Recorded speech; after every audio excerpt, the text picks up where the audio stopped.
மனதின் கோமாளித்தனம். என்னடி சொல்ற? மனச்சுமைகளோடு வாழ்ந்து கொண்டு இருக்கிறீர்களா? கொஞ்சம் நில்லுங்கள். மூளை உங்களை ஏமாற்றிக் கொண்டிருக்கிறது.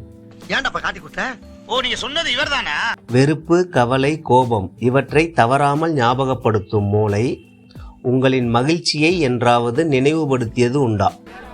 இவன் சரியா வர மாட்டான். மூளை இயல்பாகவே ஆபத்துக்களையும் பிரச்சனைகளையும் கவனிக்க பழக்கப்பட்டது. ஆதி மனிதன் ஆபத்தான விலங்குகளிடமிருந்து தப்பிக்கவும் பாதுகாத்துக் கொள்ளவும் உதவியது. அமைதியான சூழ்நிலை ஆபத்து என்றும் சலசலப்பும் சத்தமும் பாதுகாப்பு என்றும் நம்பினார்கள். அந்த பழக்கம்தான் இன்று வரை தொடர்கிறது. கவலை, பயம், கோபம், துக்கம் இவையெல்லாம் இயல்பான நிலை என்றும் அமைதி, மனதின் சமநிலை இவை ஆபத்தாகவும் உணர்கிறது. என்ன பறக்கானது? எப்படி என்றால், அமைதியான நீர்நிலைகளை மனம் ரசிப்பதில்லை. ஆர்ப்பரித்து ஓடும் ஆற்று வெள்ளத்தை கண்டு ரசிக்கிறோம்.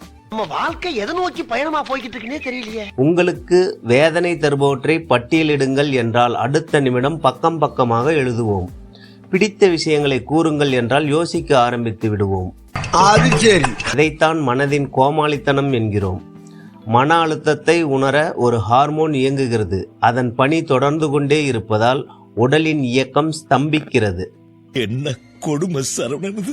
மகிழ்ச்சி, மன அமைதி இவற்றை உணர சில ஹார்மோன்கள் உள்ளன. அவற்றிற்கு எப்போது வாய்ப்பை தரப்போகிறீர்கள்?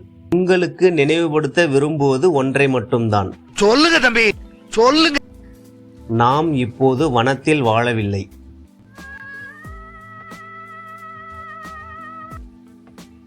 தற்போதுள்ள சூழ்நிலையில் பாதுகாப்பும் எச்சரிக்கை உணர்வும் தேவைதான். மகிழ்ச்சியும் மனநிறைவும் வாழ்க்கைக்கு அவசியம் என்பதை எப்போது தெரிந்து கொள்ளப் போகிறீர்கள்?